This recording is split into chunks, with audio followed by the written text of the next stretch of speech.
আমাদের নবী মুহাম্মদ সাল্লাল্লাহু আলাইহি ওয়াসাল্লাম তো লেখাপড়া জানতেন না। যেহেতু লেখাপড়া জানতেন না, সেহেতু ঘরে বসে গবেষণা করার তার কোনো সুযোগ আছে?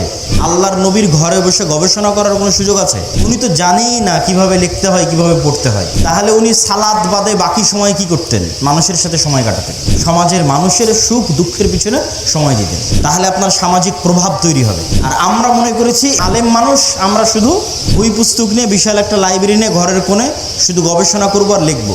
তাহলে ওই ইসলাম ওই কাগজের মধ্যেই থেকে যাবে, ওই আমার ঘরের মধ্যেই থেকে যাবে, সমাজে আর প্রতিষ্ঠিত হবে না। অতএব এই যে দলীয় দাপটবিহীন যে শূন্যতা বাংলাদেশে তৈরি হয়েছে, এই শূন্যতায় সমাজে প্রভাব বিস্তার করার সুযোগ আলেম ওলামাদের জন্য এসেছে, মসজিদ মাদ্রাসার জন্য এসেছে। তাদেরকে সামাজিক কাজে যুক্ত হতে হবে, সবার জানাজায় উপস্থিত হতে হবে, সবার কাফন দাফনে উপস্থিত হতে হবে, সবার বিয়ে শাদীর অনুষ্ঠানে যেতে হবে। আপনি যাবেন, বিয়ে শাদীর অনুষ্ঠান পরিবর্তন হবে।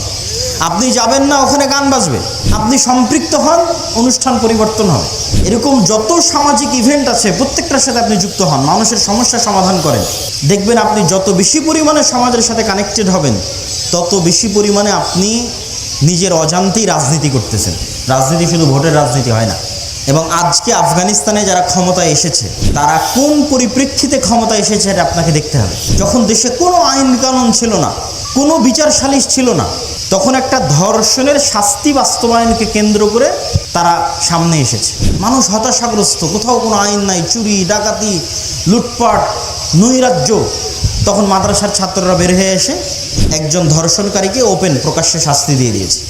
তখন মানুষ দেখলো যে না, তারা তো ভালো শাসন ব্যবস্থা প্রতিষ্ঠা করতে পারছে, তাদের প্রতি মানুষের ফেইথ আস্থা বাড়লো।